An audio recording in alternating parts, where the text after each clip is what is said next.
Olá pessoal, tudo bem?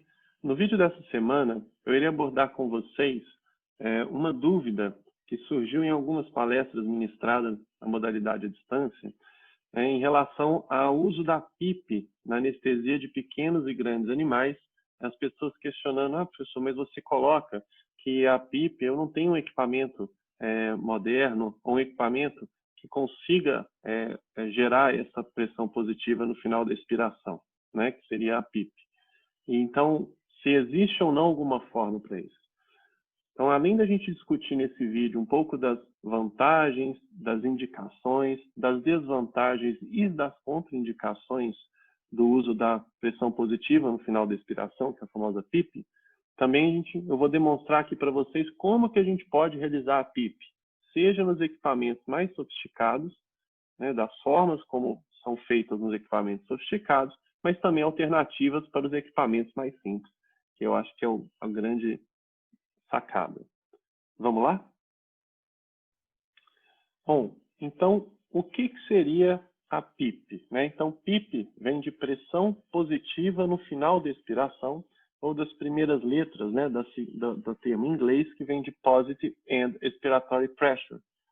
Ou seja, no final da expiração, né, uma expiração normal, no final da expiração, a pressão chega à pressão atmosférica, ela se iguala, que seria o zero, não é isso? Então, a PIP é que no final da expiração, essa pressão ela tem que ficar acima da pressão atmosférica. Por isso que ela fica positiva. Na escala, né, depende do equipamento, do manômetro que foi colocado, mas de praxe, na maioria dos equipamentos, essa escala tende a ser centímetros de água. Ela também pode ser em Pascal, mas normalmente é em centímetros de água, né? Então, quais são os benefícios que a gente teria de se utilizar, né, a PIP? Então, primeiro, ela aumenta o que a gente chama de capacidade residual funcional, que aqui está no acrônimo CRF. Né? E o que é isso? Então, quando o paciente inspira e ele expira, como vai ficar uma pressão residual, né, um maior volume de ar, essa capacidade residual funcional, o que ela é? Então, quando eu faço uma inspiração e eu faço uma expiração não forçada, aquele resíduo de ar que fica no meu pulmão quando eu finalizo a expiração, ou seja, que evita o colapso alveolar, é o que a gente chama de capacidade residual funcional. Então, quando essa pressão ela fica maior ainda do que a atmosférica, ela aumenta esse resíduo de ar que fica no pulmão. Ela aumenta o que a gente chama de capacidade residual funcional, e isso vai prevenir o que a gente chama de colapso da via aérea e o colapso alveolar. Então, os alvéolos eles vão se manter uma arquitetura alveolar mais íntegra, mais aberta, né, evitando o colapso na expiração. Além disso, ele aumenta a pressão da via aérea. E aumentando a pressão da via aérea, tende a melhorar a oxigenação e também o recrutamento alveolar, que alguns alvéolos fechados eles vão precisar de uma pressão maior para fazer a abertura quando ele faz o fechamento. E a gente pensar num balão fechado, às vezes para você começar a expandir esse balão, você precisa de uma pressão maior, né? Aumenta também a pressão parcial, a tensão parcial de oxigênio no sangue, né? Então, ele aumenta, né, melhora a troca gasosa, né, também diminui a absorção, o que a gente chama de toxicidade por oxigênio e também a atelectasia por denitrogenação. Por que isso? Quando a gente institui a PIP e eu melhoro a troca gasosa, melhoro a oxigenação do paciente, vai permitir que a gente trabalhe com frações inspiradas menores. E com uma menor fração inspirada, a gente acaba tendo menos atelectasia por absorção, que a gente chama. O que é isso? Como tem muito oxigênio no alvéolo, aquele alvéolo que não está participando da ventilação em todo momento, ele acaba absorvendo o oxigênio, que ele é totalmente difusível, não é isso? Então, o nitrogênio, que seria importante para manter que ele não absorvido, né, na pressão atmosférica normalmente, ele vai sendo absorvido aquele oxigênio de forma que o alvéolo, no final, ele pode se colabar, né? Então, com frações inspiradas não tão altas, né, não 100% de oxigênio, a gente evita esse colapso alveolar. E também diminui a toxicidade pelo oxigênio, né, que pode acontecer não só a nível pulmonar, mas também a nível sistêmico, né? Ele também maximiza o recrutamento alveolar, porque ele permite, o uso da PIP permite o que a gente, ele previne o que a gente chama de recrutamento cíclico, né? E o que é isso? O recrutamento cíclico é aquele alvéolo que ele abre, fecha, fecha, fazendo uma ginástica, né? E com isso, ele aumenta o que a gente chama de atelectauma e lesão pulmonar induzida pelo ventilador mecânico, né? Também, ao mesmo tempo, como ele maximiza o recrutamento alveolar, ele, além de prevenir o recrutamento cíclico, ele diminui o biotrauma, né, pelo colapso alveolar, né? Esse colapso alveolar e biotrauma vão levar à liberação de mediadores inflamatórios. Então, há uma redução do processo inflamatório pulmonar. Além disso, também melhora a complacência pulmonar, né? E essa melhor complacência pulmonar, o que acontece? A gente pensar quando começa uma ventilação, se for uma ventilação por, né, pressão positiva, ou seja, uma ventilação mecânica, né, o que acontece é que você tem que primeiro vencer a resistência da via aérea para você começar a abrir os alvéolos. Né? Então, quando a gente institui uma PIP adequada, você já começa a trabalhar na porção mais íngreme da curva pressão-volume, né, da esterese da curva pressão-volume, né, e com isso você tem uma melhor complacência, trabalha sobre melhor complacência pulmonar. Né? Também há uma redução da resistência da via aérea. E isso a gente vê, inclusive, em trabalhos com braquiocefálicos, né, que colocam por modalidade de CPAP, coloca capacete, né, uma máscara com interface, em que tomografias já mostram a abertura da via aérea superior, né, que tem a maior dificuldade, às vezes, dos braquiocefálicos em respirar, principalmente no retorno à anestesia, que volta ainda sob meio relaxamento, né, e um pouco depressão. Também diminuem o que a gente chama de perda do índice ventilação-perfusão, que seria o do Viking mismatch, né? E também da fração de shunt, né? Há também uma melhor distribuição do ar inspirado, né? Há uma redução também do que a gente chama de trabalho respiratório, né? Que vem do work of breathing, né? Uma vez que a pressão já é positiva, o esforço respiratório ele tende a ser melhor. Né? Também há uma redução da pós-carga do ventrículo esquerdo, né? Porque há uma redução, né, da pressão transmural do ventrículo esquerdo. E uma redução da resposta inflamatória da ventilação mecânica. Né? Então, quando que haveriam então, indicações? Né? Algumas aqui, né, as principais sinalizadas. Hipoxemia refratária, ou seja, aquele paciente que continua com valores muito baixos de oxigênio sanguíneo, independente de você estar fornecendo, suplementando oxigênio, paciente com SARA, ou em inglês no ARDS, paciente com lesão pulmonar aguda, pacientes com edema pulmonar e pacientes que estão com níveis altos de atelectasia ou podem sofrer níveis elevados de atelectasia. E a gente pensa, por exemplo, nos animais obesos, gestantes, né, em decúbito dorsal, ou nos animais com timpanismo ou muita distensão abdominal, como exemplo nos grandes animais, nos equinos com cólica, né, abdômen agudo. E quais são as desvantagens, então, da instituição da PIP? Né? Então, primeiro, a PIP ela prejudica a eliminação do CO2, né? Porque ela acaba, né, muitas vezes, a gente trabalhando com volumes correntes mais baixos para tentar uma pressão, uma drive pressure, que é entre a pressão de platô ou a pressão de pico e a PIP, né? Porque tem uma complacência muito baixa, e isso acaba dificultando, tendo uma ventilação alveolar menor, o CO2 ele acaba ficando mais alto. Em alguns momentos, né, situações a gente até vê um CO2 expirado não tão ruim, ele já elevado, mas quando compara com o arterial é bem maior. Também pode causar hiperinsuflação dos alvéolos não dependentes. Então, por exemplo, paciente que tem um pulmão heterogêneo, né, com um SARA, né, uma SARA focal, ou seja, uma área pulmonar, alguma área do pulmão diferente, heterogênea. Então, as áreas que estão mais complacentes com a PIP, elas tendem a hiperinsuflar, enquanto as que não estão tão complacentes, elas trabalhariam normal, né? Além disso, tem um efeito no coração direito, esse é o principal que as pessoas têm medo, né, nos pacientes hipovolêmicos. né, que onde você tem uma redução do débito cardíaco pela redução do retorno venoso, né, devido ao aumento da pressão intratorácica, além também de aumentar a pós-carga do ventrículo direito.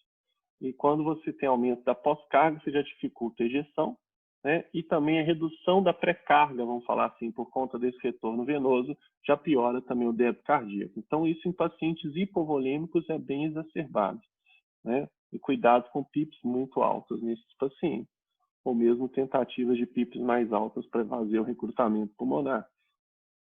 Também há um aumento da resistência vascular pulmonar, né?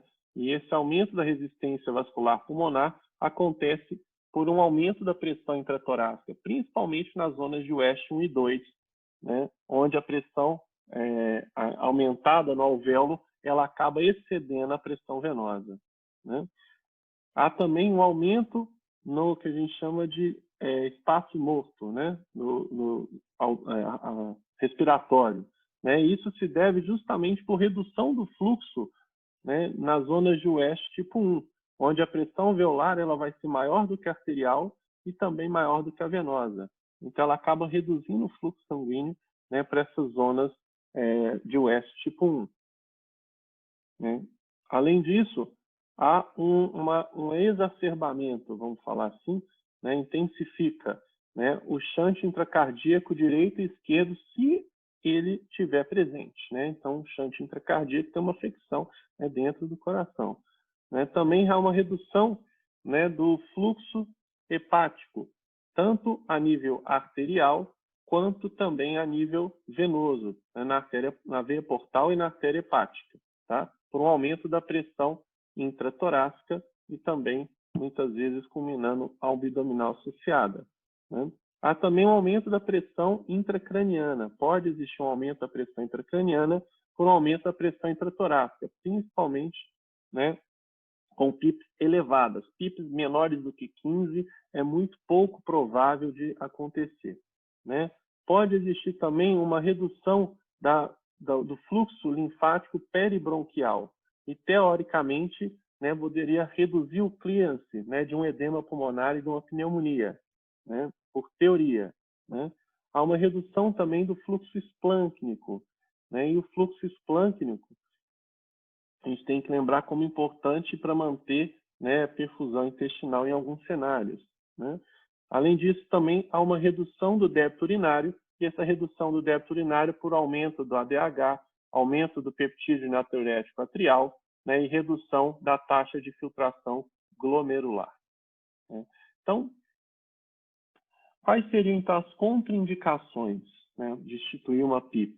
Então, uma instabilidade hemodinâmica, né, com uma redução do débito cardíaco ou uma hipotensão grave, né, paciente com enfisema pulmonar, paciente que tem uma doença pulmonar restritiva ou um pneumotórax não controlado, né, onde com pneumotórax e você aumentando a pressão vai aumentar a geração desse pneumotórax, e paciente com broncoespasmo agudo, né?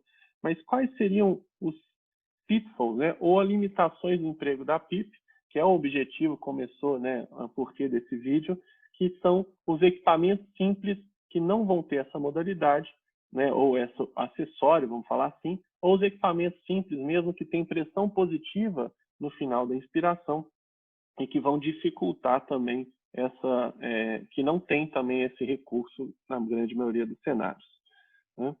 Então, aí a gente entra, como que poderia, né? Quais são os tipos ou métodos de se instituir uma PIP, né? Então, a primeira que eu vou discutir com vocês é um método que eu tive contato somente fora do Brasil, né? Quando eu estive nos Estados Unidos em 2006, no meu estágio curricular, que era uma caixinha, uma maletinha, que ela tinha várias válvulas, né? Que tem uma mola com a resistência já controlada e com pips fixas, né? Então, você tem de vários valores, né? Vamos supor, de 2, sei lá, 2, 4, 6 ou 2, 5, depende de qual seja a empresa, 10, 15, e ela tem marcado, então elas são de cores diferentes, então aqui parece todo roxinho, né, um roxinho translúcido, mas tem azul, amarelo, vermelho, verde, cada um desses é para um valor de PIP específico.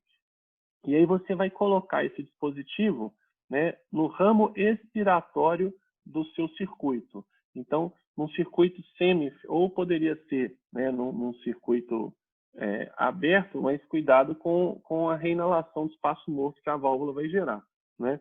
Mas a gente coloca na traqueia expiratória de forma que, quando você institui isso na traqueia expiratória, você vai pressurizar a traqueia ins e a expiratória somente. Você não há aumento da pressão dentro do sistema, né, do circuito, do restante do circuito, do ventilador, do balão, etc.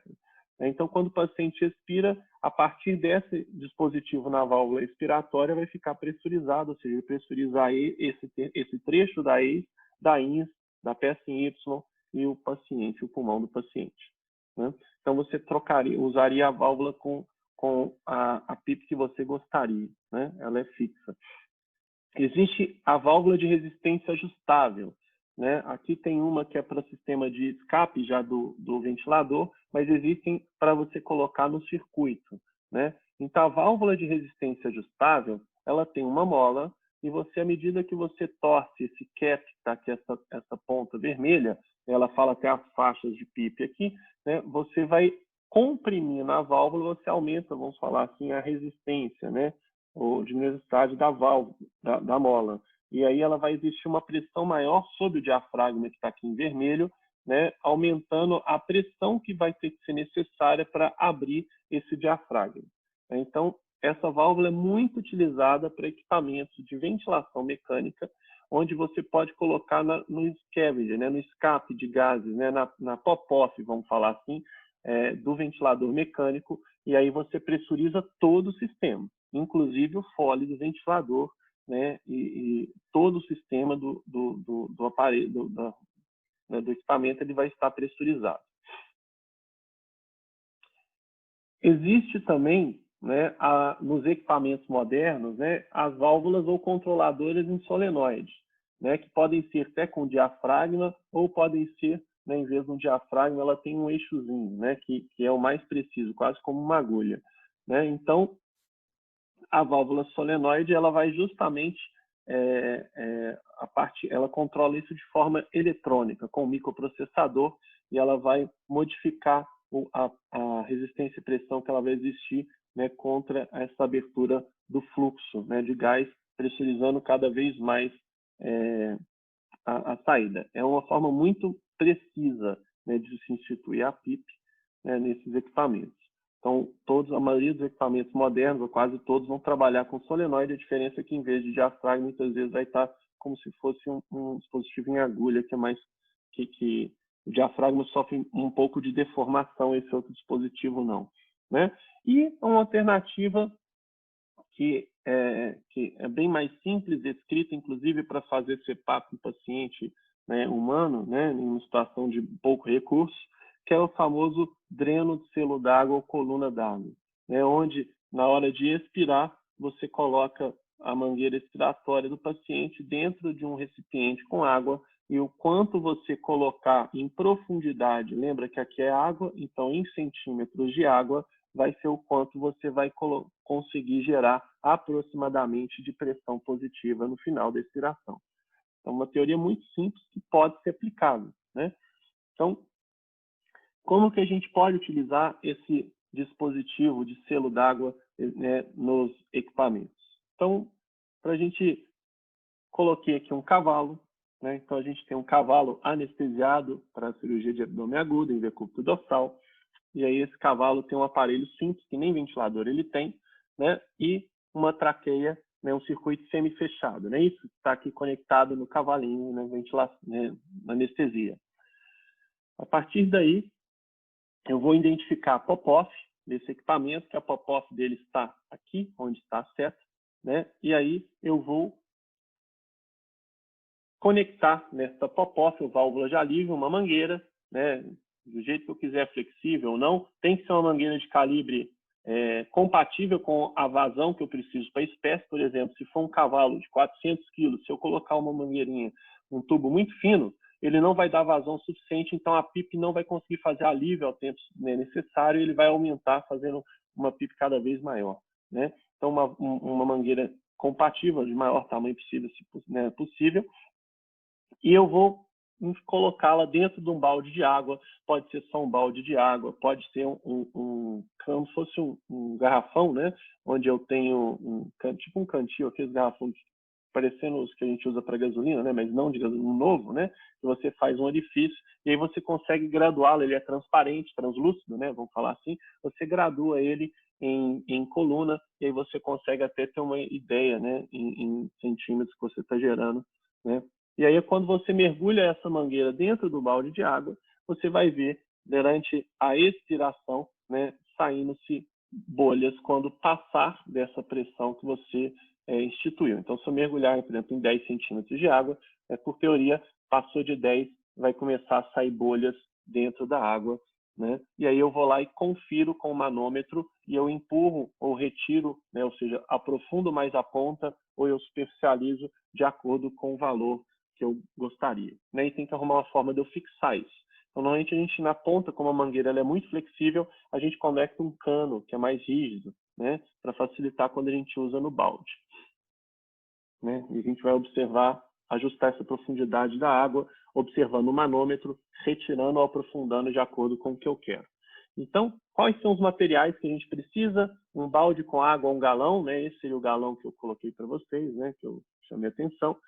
Uma mangueira com diâmetro compatível com a vazão, né? E eu gosto de preferência uma mangueira transparente, né? Ou uma mangueira, uma traqueia daquelas de circuito, que você consegue verificar se tá, porque vai estar muito próximo de umidade, tá, né, etc, para fazer higiene, para não ficar com mofo, entre outros.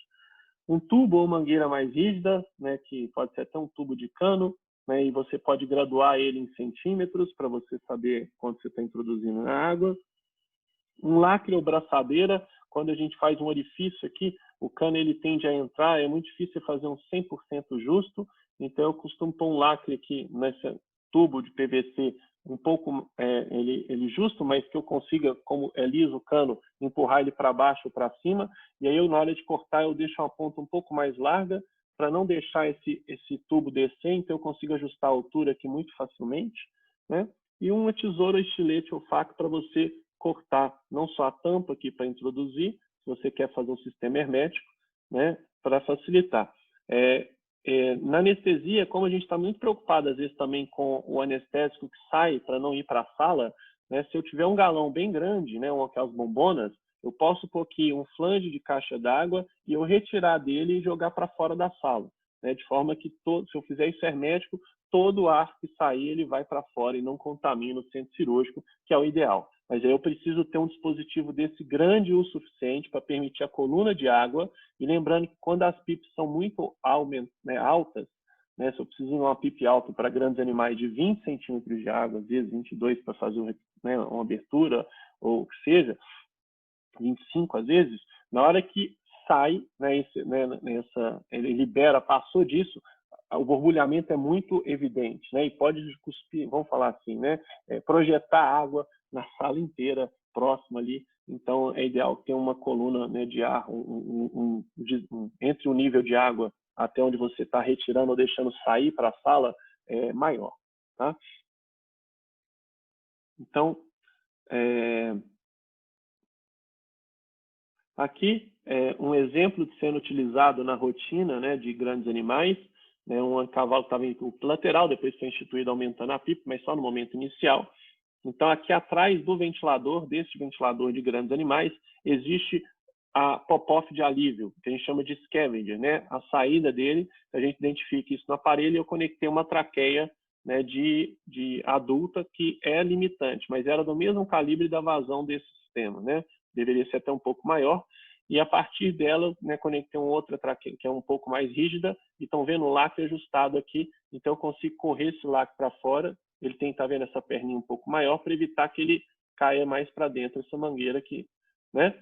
Esses orifícios que eu falei para você que foi gerado aqui, nesse caso, que foi uma adaptação no dia que precisou ser feita, então usou um galão de cal sodada, né? Não é o ideal, porque está muito próximo aqui. Quando a gente coloca pipes muito alto, a água sai por todos os orifícios aqui, né? Vira um chafariz quase, né? Então, o ideal é que fosse um pouco maior que quando necessário de uma pipe tão alta, né? E aí, agora com o vídeo, vocês vão poder observar, né? Então, vocês observem aí que depois que expira, vocês já veem as bolhas saindo, né? Aqui mostrando que está com uma PIP de 8, ó, chega a pressão de pico de 20 e uma PIP de 8, né? E eu vou novamente colocar o vídeo aqui, só para ficar claro. Opa.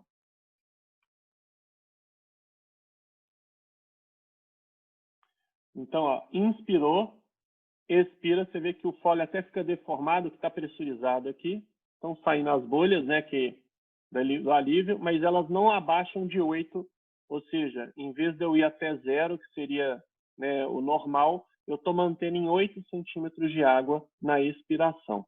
Né? E caso seja necessário, se eu quiser mais, eu vou empurrar mais aquela mangueira para dentro, né, aquele tubo para dentro da coluna de água, né, e eu vou sempre checando o manômetro da via aérea para eu ver o quanto eu estou gerando de PIP, né, nesse sistema. Em pequenos animais, da mesma forma, dá para ser feito em qualquer, né, equipamento.